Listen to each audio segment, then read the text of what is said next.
सो species extinction की अगर हम रीज़न देखें कि व्हाट इज़ स्पीशीज़ एक्सटिंक्शन, और इसमें हम देखते हैं कि what are the different species that are involve in जिनकी एक्सटिंक्शन हो चुकी है, ठीक है ना। The list of the species that got extinct, ठीक है ना। सो स्पीशीज़ एक्सटिंक्शन जैसे कि हमने कहा, एक्सटिंक्शन जो है वो ऑकर होती है, ठीक है ना। It occurs when the last individual of a species dies out, ठीक है। जब लास्ट इंडिविजुअल किसी भी स्पीशीज़ का जो लास्ट इंडिविजुअल जो है वो मर जाए तो हम कहेंगे कि वो स्पीशीज़ एक्सटिंक्ट हो चुका है, ठीक है। सेकेंडली अगर हम देखें, functional extinction occur when individual remain but the odds of the sustainable reproduction are low, ठीक है। लेकिन there is an another extinction जिसके लिए हम वर्ड यूज़ करते हैं फंक्शनल एक्सटिंक्शन, ठीक है। ये हम किसे कहेंगे फंक्शनल एक्सटिंक्शन?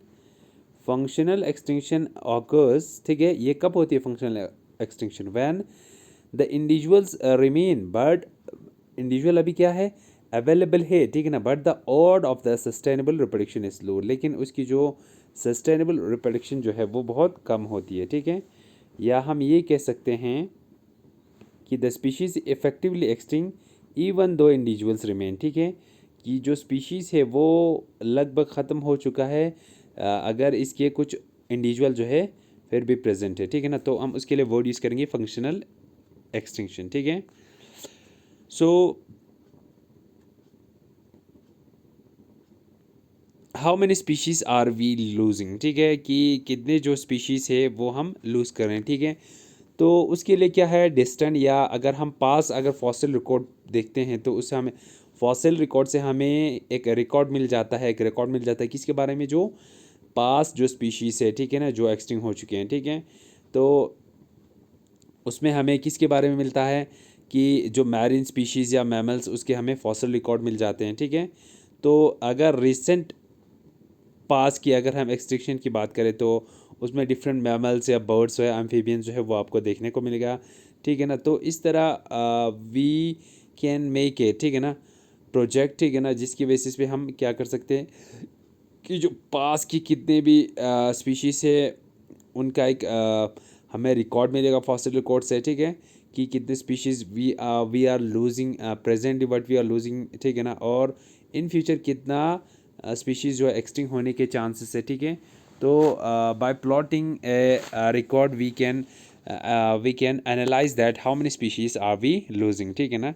तो ये जो एक्सटिंक्शन होता है वो क्यों होता है? It occurs when the environment of a species जब क्या हो जाती है, changes faster than the species can adapt, ठीक है। जब भी एनवायरनमेंट जो है, ठीक है ना, वो क्या होता है, environment of species changes faster, ठीक है ना। जब भी हमारी जो एनवायरनमेंट है वो चेंज हो रही होगी, ठीक है, और जो चेंज है, ठीक है ना, it is faster than the species can adapt, ठीक है। हमें पता है कि स्पीशीज़ जो है वो एनवायरनमेंट में अडेप्ट करती है अकॉर्डिंग टू इट्स एनवायरनमेंट, ठीक है। बट लेकिन वो एनवायरनमेंट में अडेप्ट करने से पहले, ठीक है ना, जो एनवायरनमेंट में कुछ ऐसे चेंजेस, कुछ ऐसे ड्रास्टिक चेंजेस हमें देखने को मिलता है कि जिसकी जो रेट है वो फास्टर होती है कि स्पीशीज़ की एडाप्टेशन रेट की वजह से, ठीक है। तो उस वजह से एक्सटिंक्शन जो है वो इट ऑकर्स, ठीक है ना। So we can say that extinction occurs when the environment of a species, when the environment of a species changes faster than the species can adapt, ठीक है। उसकी अडेप्टेशन रेट से, जब उसकी स्पेसिएशन रेट से जो चेंजिंग जो environment rate है वो अगर फास्टर हो तो एक्सटिंक्शन के चांसेस जो है वो मैक्सिमम होता है, ठीक है। And this extinction it can be local in a particular region, it can be a wide spread and it can be global, ठीक है ना। ये पर्टिकुलर किसी रीजन में भी हो सकता है, लोकल रीजन में, या वाइड स्प्रेड हो सकता है बहुत सारी जगह पे, और इट कैन बी ग्लोबल, ये ग्लोबल लेवल पे भी हो सकता है, ठीक है ना। So this are the changes of the environment and that shows in a photograph, ठीक है। तो काजेज ऑफ स्पीशीज एक्सटिंक्शन, जैसे लास्ट लेक्चर में मैंने बताया कि एक है natural causes of species extinction, second is the human causes of species extinction, ठीक है। ये हमने अभी डिटेल में भी देखेंगे, ठीक है। सो अगर हम देखें यहाँ पे बहुत सारे रीजन है, देखिए, कॉजेज ऑफ स्पीशीज एक्सटिंक्शन के लिए, ठीक है। सबसे ज़्यादा अगर हम देखें नेचुरल काजेज़ की अगर हम बात करें तो दैट इज़ ग्लोबल वार्मिंग की वजह से सी लेवल का ग्लेशियर्स का क्या होता है, मेल्टिंग होता है, जिसको हम ग्लेशिएशन बोलते हैं, ठीक है ना। फिर उसके बाद सी लेवल का चेंजेस होना, ठीक है ना। ग्लेशिएशन ज़्यादा होने की वजह से सी लेवल जो है वो इंक्रीज़ हो जाती है, ठीक है ना। उस वजह से इम्पैक्ट पड़ती है किस पे, ऑर्गेनिजम्स पे, और एक्सटिंक्शन की चांसेस मैक्सिमम होती है, ठीक है। वॉल्केनिक एक्टिविटी जो हमें देखने को मिलता है, it is also natural causes for extinction, ठीक है। एनॉक्सिया, ठीक है ना, या क्लाइमेट चेंजेस का क्लाइमेट चेंजेस के चेंजेस होने की वजह से, ठीक है। फिर उसके बाद हम देखते हैं द ह्यूमन, फिर उसके बाद हम देखेंगे कि ह्यूमन कॉजेज़ फॉर एक्सटिंक्शन। तो उसमें सबसे पहले आएगा आपको ह्यूमन ओवर किलिंग, ठीक है, जो पोचिंग या हंटिंग होता है, ठीक है ना, जिस या उसके बाद होती है हैबिटेट डिस्ट्रक्शन यानी डिफॉरेस्ट्रेशन, ठीक है। और फिर उसके बाद हम देखते हैं कि due to industrialisation, due to industrialisation, ठीक है, हमें क्लाइमेट चेंजेस जो है वो हमें देखने को मिलता है। जिस वजह से क्या होती है, it ultimately leads to extinction of species या इंट्रोडक्शन ऑफ इन्वेजिव स्पीशीज़, ठीक है, या बायोलाइट impacts this are what, and lack of evolvability, जो पर्टिकुलर स्पीशीज़ है उसमें इवॉल्व होने की जो कैपेसिटी है वो ख़त्म हो चुका हो, तो it becomes a reason for its extinction, ठीक है। तो these are the causes for extinction, ठीक है ना। फिर उसके बाद what are the natural causes, natural causes में क्या क्या आ रहा है, देखिए। नेचुरल कॉजेज़ में सबसे पहले क्लाइमेट का हीटिंग होना या कूलिंग होना, जिसको हम ग्लोबल वार्मिंग भी कह सकते हैं, ठीक है ना। जो टेम्परेचर का, जो इन्वायरमेंट का, जो अर्थ का, ठीक है, उसकी टेम्परेचर का हीटिंग होना, ठीक है, या कूलिंग, अब्रप्ट एक्सट्रीम टेम्परेचर का एक्सट्रीम टेम्परेचर होना, या टेम्परेचर का इंक्रीज़ होना, या टेम्परेचर का बहुत ज़्यादा डिक्रीज होना, that is the natural cause for species extinction, ठीक है। Second is the changes in the sea level. अगर हम देखें जो सी लेवल में जो चेंजेस हो रही है, ठीक है ना, increase in the sea level और करंट्स, ठीक है। अगर हम देखें जो क्या होती है, ग्लेशिएशन होने की वजह से, जो एनवायरनमेंट की हीटिंग होने की वजह से ग्लेशिएशन होता है, मेल्टिंग ऑफ ग्लेशियर्स होती है, ठीक है। तो जब मेल्टिंग ऑफ ग्लेशियर्स होगा तो उस वजह से क्या होगा, सी लेवल जो है वो इंक्रीज़ होती है, ठीक है। सी लेवल जब इंक्रीज़ होती है तो जो एक्वाटिक एनिमल्स है उनकी हैबिटेट जो है वो डिस्टर्ब हो जाती है, जिस which becomes a reason for their extinction, ठीक है ना। फिर उसके बाद हम देखें एस्टेरॉइड्स, यानी एस्टेरॉइड्स की वजह से भी क्या होती है, it becomes a reason for extinction. बहुत सारे जब ये एस्टेरॉइड्स अर्थ की तरफ मूव करती है, ठीक है ना, जब ये अर्थ पे फॉल करते हैं, ठीक है, तो it is one of the reason कि बहुत सारे एनिमल्स हैं उनकी डेथ हो जाती है सडनली, ठीक है। तो it becomes a reason for extinction. And the cosmic radiations, ठीक है, जो cosmic radiations by through space जो है जब हमारे अर्थ पे पहुंच जाती है, तो ये रेडिएशन जो है it becomes harmful for the animals, ठीक है ना। लिविंग ऑर्गेनिज्म के लिए ये हार्मफुल होती है, जिनकी वजह से इनकी डेथ होती है, and ultimately it becomes the reason for extinction, ठीक है। तो नेचुरल अगर हम रीज़न देखें डिजीज़, जैसे ये जो आप फ्रॉग देख रहे हो, इसमें एक फंगल डिजीज़ और इन्फेक्शन जो हमें देखने को मिलता है, जिस वजह से इसकी डेथ होती है और ऑलमोस्ट एक्सटिंग भी हो जाता है, ठीक है।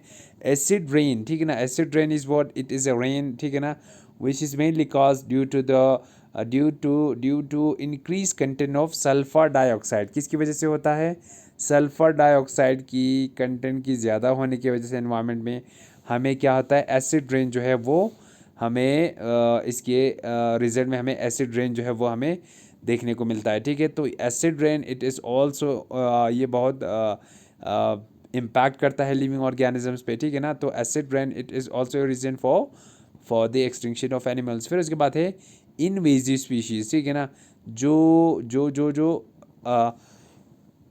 एग्जॉटिक है, ठीक है, या इन्वेजिव स्पीशीज़, किसी बाहर के स्पीशीज़ को इंट्रोड्यूस करना जिस वजह से जो नेटिव स्पीशीज़ है उनकी डेथ हो जाती है, ठीक है। सो अगर हम human cause of species extinction की बात करें तो सबसे पहले जो है pollution, human is responsible for, mainly responsible for the increase in the pollution of the environment, ठीक है।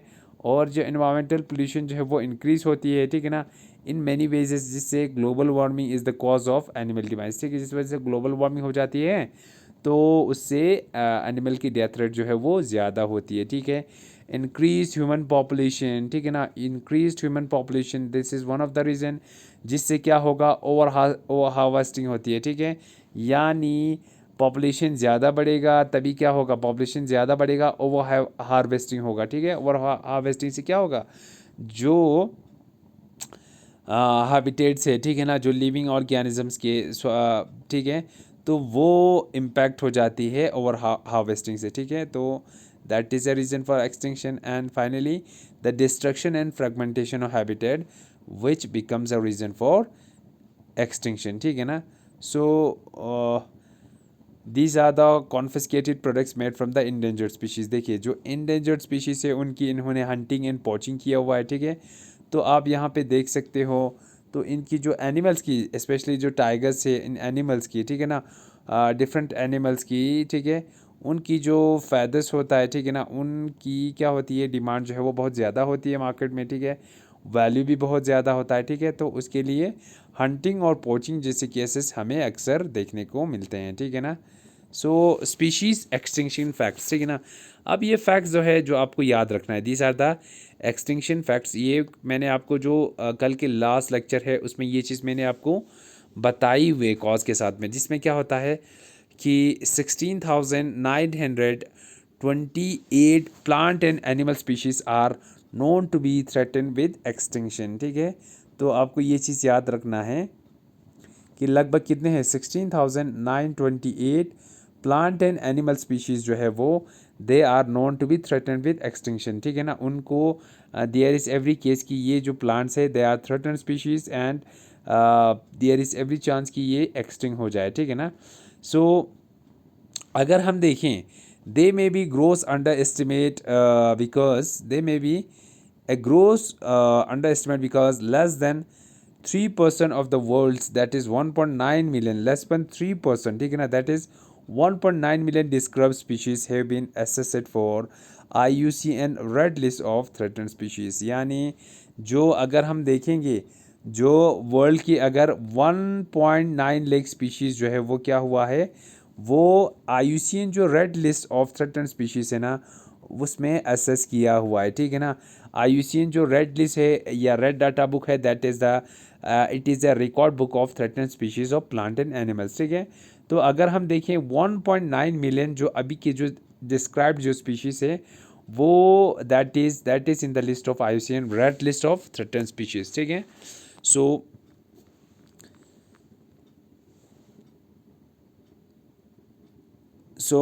Next is word in the last 500 years, अगर हम ह्यूमन एक्टिविटी की वजह से क्या हुआ है, 500 सालों में, पिछले 500 सालों में ह्यूमन एक्टिविटी की वजह से क्या हो गया है, it has forced 869 species to extinction, ठीक है ना। 500 सालों में ह्यूमन एक्टिविटी की वजह से लास्ट 500 साल में 869 स्पीशीज़ जो है वो क्या हो चुका है, एक्सटिंग हो चुका है, ठीक है ना। ये देखिए ह्यूमन एक्टिविटी का कितना इम्पैक्ट रहता है इन पे, ठीक है। फिर उसके बाद अगर हम देखें 1 in 4 मैमल्स, ठीक है ना, अगर हम देखें 1 in 4 मैमल्स, ठीक है ना, 1 in 4 mammals and 1 in 8 birds face A high risk of extinction in near future, ठीक है ना। हर 4 मैमल में, ठीक है ना, हर 4 मैमल में एक मैमल जो है, और हर बर्ड्स में, हर 8 बर्ड में, हर 8 बर्ड्स में, हर किसी 8 के बाद जो एक बर्ड होता है, ठीक है ना, 4 में से एक मैमल्स और 8 में से एक बर्ड जो है, देट वो जो बर्ड्स और एनिमल्स है वो फेस क्या करता है, एक्सटिंक्शन जो है वो फेस करती है, ठीक है। फिर उसके बाद अगर हम देखें, the current species extinction rate is estimated to be between 1000 to 10,000 species, ठीक है। यानी जो करंट अगर हम स्पीशीज़ एक्सटिंक्शन रेट देखें, ठीक है, स्पीशीज़ एक्सटिंक्शन रेट देखें करंट की कितना है, तो जो एस्टिमेट किया हुआ है साइंटिस्ट ने, that is between 1000 to 10,000 times higher than the natural background rate. पहले पहले जितना होता था, ठीक है ना, अभी अभी उनसे अगर हम उसकी करंट रेट अगर पता करें तो that is 1000 species to 10,000 times जो है वो हायर रेट पे एक्सटिंक्शन हो रही है, ठीक है। और अगर हम देखें किस में, मैमल्स की बात करें, ठीक है, मैमल्स में क्या है, 1 in 3 amphibians and almost half of all the tortoise and fresh water turtles are threaten, ठीक है। तो हर 3 में से एक एम्फीबियन जो है वो क्या होता है, दैट इज़ थ्रेटन्ड स्पीशीज़। और ऑलमोस्ट हाफ ऑफ द जो टोर्टोइसेस है और फ्रेश वाटर टर्टल्स है, दे आर सभी क्या है, थ्रेटन्ड है, ठीक है ना। फिर उसके बाद अगर हम total number of non threatened animal species की बात करें तो it has increase from 5,205 to 8,462। 5,000 से 5,500 से लगभग 8,500 तक बढ़ गई है सिंस 1996 से। देखिए 1996 से ही कितने, 5,500 से 8,500 तक जो थ्रेटेंड एनिमल स्पीशीज़ की अगर हम नंबर देखें तो वो इंक्रीज़ हो चुका है, ठीक है।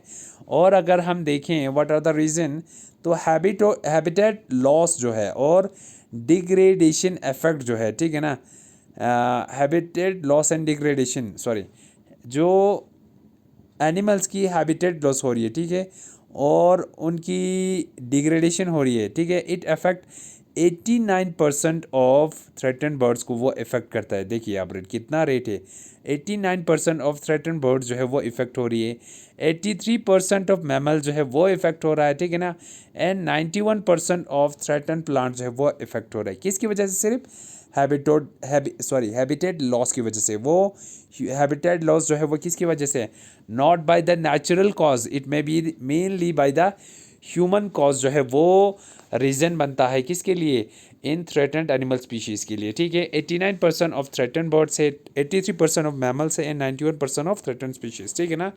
फिर उसके बाद अगर हम देखें all the 22 species of albatross जो है are under threat as a result of long line fishing, ठीक है ना। जो एल्बाट्रोस जो है एक्वेटिक एनिमल है, ठीक है ना, उसके जो 22 स्पीशीज़ जो है वो they are under threat as a result of long line fishing, ठीक है ना, बहुत ज़्यादा फिशिंग करने की वजह से, ठीक है। फिर उसके बाद फर्दर अगर हम देखें, a total of 8,457 threatened plants are listed, ठीक है। अगर हम प्लांट्स की बात करें तो 8,457 थ्रेटन प्लांट जो है वो लिस्ट किया हुआ है, ठीक है। जो कितना बनता है, it is almost around 2% of the world's described plant जो है वो थ्रेटेंड है, ठीक है। फिर उसके बाद अगर हम देखें approximately 4% of the world described जो प्लांट्स है have been evaluated and the true percentage of threatened plants is much higher, ठीक है। तो इतने जो प्लांट स्पीशीज है वो थ्रेटेंड है, ठीक है ना। 8,457 थ्रेटेंड प्लांट जो है वो हमारे पास अवेलेबल है, ठीक है। अगर हम बात करें इंडोनेशिया, अगर हम बात करें कंट्रीज़ की, तो इंडोनेशिया है, इंडिया है, ब्राज़ील है, चाइना है, ठीक है ना, ब्राज़ील है, इंडिया है, चाइना है, these are among the countries with most threatened mammals and birds, ठीक है ना। इन कंट्रीज़ में किस किस में, इंडोनेशिया, किस किस में, इंडोनेशिया में, ठीक, इंडिया, ठीक है ना, ब्राज़ील एंड चाइना, इसमें जो सबसे ज़्यादा मैमल्स और बर्ड जो है इन कंट्रीज़ में थ्रेटन्ड है, ठीक है। और फाइनली आपको एक चीज़ बताएं, the frequent asked question of how many species have one extinct in the last 100 years, ठीक है ना, लास्ट 100 में कितनी चीज़ हो चुका है, it is difficult to answer, ठीक है ना। बट हम जो है क्या देख रहे हैं, हम ये देख रहे हैं कि डिक्लाइन हो रही है, किसमें, डिक्लाइन एंड इवेंचुअल एक्सटिंक्शन जो है वो बहुत ज़्यादा हो रही है ओवर द सेंचुरीज, ठीक है। So this is how the threatened species की ये जो फैक्ट्स हैं, ठीक है, जो आपको याद रखना है, ठीक है ना। So will see what are the examples of endangered species. वो कौन कौन सी स्पीशीज़ है जो एंडेंजर्ड है, ठीक है ना, एक्सटिंक्ट नहीं हो चुका है बट एंडेंजर्ड है, मीन्स दे इनकी नंबर जो है वो डिक्रीज हो रही है और दे आर ऑन द वर्च ऑफ एक्सटिंक्शन। अगर इनकी एंडेंजर्ड स्पीशीज़ की इनकी एवरी चांस होता है कि वो एक्सटिंक्ट हो जाए, ठीक है। तो हम देखते हैं what are the species that are जो क्या है एंडेंजर्ड है, ठीक है ना। दीज आर द लिस्ट और the example of the species that are endangered, ठीक है ना। सो सबसे पहले हमारे पास क्या है, बंगाल टाइगर, ठीक है ना, जिसको हम पैंथेरा टैग्रिस कहते हैं। क्या क्या कहते हैं, बंगाल टाइगर, और इसका जो कॉमन नेम है दैट इज़ पैंथेरा टैग्रिस, ठीक है ना। तो ये जो बंगाल टाइगर है इट इज़ एन एग्जाम्पल, ठीक है ना। ये क्लास मेमेलिया से बिलोंग करता है, और फैमिली जो है क्लास मेमेलिया है, और फैमिली जो है वो क्या है, family is the Felidae family से ये बिलोंग करता है, ठीक है। सो इसकी जो पॉपुलेशन है दैट इज़ नियरली 1706 टू 1909 जो है वो देखा गया था, ठीक है। So but this is an endangered species, ठीक है ना। ये देखिए a white Bengal tiger in the Bengal tiger, ठीक है। अगर हम बंगाल टाइगर की बात करें तो it is the most numerous tiger sub species, it is a national animal of India and its population have been estimated इतना 1706 टू 1909, ठीक है। तो अगर हम बंगाल टाइगर की बात करें तो ये जो है सिंस 2010 से it has been classified as endangered species by IUCN। IUCN ने बंगाल टाइगर को 2010 में एंडेंजर्ड स्पीशीज़ के कैटेगरी में इसमें क्लासिफाई किया था, ठीक है। This is the Bengal tiger, ठीक है ना। फिर उसके बाद next is the house sparrow, जो जिसको हम कहते हैं हाउस पेरो, जिसका scientific name is passer domesticus, ठीक है ना। जो पैसर डोमेस्टिकस है, जो हम इसको क्या बोलते हैं, जो हमारे यहाँ पे भी अवेलेबल है, ठीक है ना, नस्बी, ठीक है। सो ये जो बर्ड है अगर हम इसके देखें, इसकी जो करंट पॉपुलेशन है लेस देन 23%, यानी इसकी पॉपुलेशन भी बहुत ज़्यादा कम हो रही है, ठीक है। अगर हम इस हाउस पेरो या पैसर डोमेस्टिकस की बात करें तो it belongs to the class aves, ठीक है ना। बर्ड जो है वो एविस से बिलोंग करता है, और जो फैमिली है दैट इज़ पैसेरिडी, ठीक है। Genus is Passer and domesticus is its species name, ठीक है ना। तो ये हो गया Passer domesticus, this is the female and this is the male. देखिए ये जो ब्लैक वाला है that is the male sparrow, and ये जो ये पोर्शन आप देख रहे हो this is the female and this is the male, ठीक है। सो ये जो पैसेरस डोमेस्टिकस है इट्स ए पैसेराइन फैमिली से बिलोंग करता है, ठीक है ना। इनकी साइज़ जो है वो इतनी ही, ये ज़रूरत नहीं है आपको, ठीक है। तो आपको इतना याद रखना है कि ये भी एंडेंजर्ड स्पीशीज़ में आते हैं, ठीक है ना। दिस इज़ द पैसर डोमेस्टिकस, ठीक है। फिर उसके बाद है एशियन एलिफेंट। जो एशियन एलिफेंट है this is also an endangered animal, ठीक है ना, जिसका कॉमन नेम क्या है, एलिफेस मैक्सिमस, ठीक है ना। ये इट इज़ ए मैमल, ठीक है ना, that belongs to the family Elephantidae, ठीक है ना, एलिफेंटिडी से बिलोंग करती है, ठीक है ना। It's also an endangered species. ये देखिए male tusker and baby elephant and his mother, this is the mother, ये आपको मेल एलिफेंट है and this is the female elephant, ठीक है। देखिए अब यहाँ पे एक चीज़ आपको याद रखना है, सिंस 1986 जो एलिफेस मैक्सिमस है it has been listed as endangered species. Endangered species जो है कब इसको एनलिस्ट किया था, इन 1986 में, ठीक है। 1986 में ये जो एलिफेस मैक्सिमस है इसको IUCN ने एज एंडेंजर्ड जो है इसको लिस्ट किया था, ठीक है ना, ठीक है। So this is the Elephas maximus, ठीक है ना। फिर उसके बाद दिस इज़ द पांडा, जिसको जो आपने हर चीज़ में कहीं पे डेकोरेशन के तौर पे भी इसको देखा होगा इन कार्स में, ठीक है ना। तो जो पांडा है दैट इज़ साइंटिफिक नेम इसका क्या है, scientific name is ailuropoda melanoleuca, ठीक है ना। This is the panda that belongs to class mammalia से बिलोंग करता है, ठीक है ना। किस क्लास से, मैमेलिया से बिलोंग करता है, कॉर्निवोरा, और फैमिली जो है ऑर्सिडी जो है वो फैमिली है इसकी, ठीक है, ठीक है। इसकी जो करंट पॉपुलेशन दैट इज़ 1590, ठीक है ना। So this is the giant Panda and the pandas eating bamboo, ठीक है। ये जियंट पांडा जो है शो कर रहा है, ठीक है ना। सो द पांडा अगर हम देखें, this is known as the Ailuropoda melanoleuca, ठीक है ना, this is the giant panda, ठीक है। So this is also listed in IUCN list of endangered species, ठीक है। Though it belongs to corner order Carnivora से ये बिलोंग करता है ऑर्डर, ठीक है। But the panda's diet is 99%, ये क्या खाता है, बैम्बू को खाता है, ठीक है ना, ठीक है। बैम्बू दैट्स अ ट्री, तो वो उसी को ही खाता है। But since it is carnivorous, ठीक है ना, बट 99% जो है ये बैम्बू ट्री पे ही डिपेंडेंट रहता है, ठीक है। फिर उसके बाद है हमारे पास दिस द फ्लोरिडा पैंथर, जिसको हम क्या कहते हैं, प्यूमा कॉनकोलर, ठीक है ना। ये बिलोंग करता है क्लास मेमेलिया से, और फैमिली जो है इसकी फैलिडी है, ठीक है ना।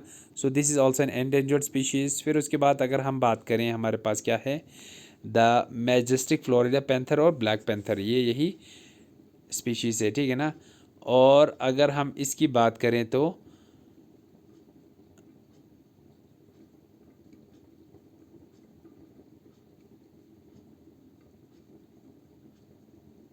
ठीक है, द पॉपुलेशन जो है करंटली ऑक्यूपाइज 5% ऑफ इस हिस्टोरिक रेंज। देखिए इसकी जो पॉपुलेशन देखें तो जो जो इसका हिस्टोरिक रेंज था उसका 5% जो है सिर्फ बचा हुआ है, ठीक है ना, किसका, फ्लोरिडा पैंथर का, ठीक है ना। फिर उसके बाद है next is Rafflesia, this is a plant which is known as Rafflesia arnoldii, ठीक है ना। ये जो है प्लांट जो है रफलीशिया भी कहते हैं, एरोन एर्नोल्डी, ठीक है ना, जो रफलीशिया जीनस है, it belongs to the phylum Rafflesia, ठीक है ना। सो ये एक एंजियोस्पर्म प्लांट है, it is also an endangered plant species, ठीक है।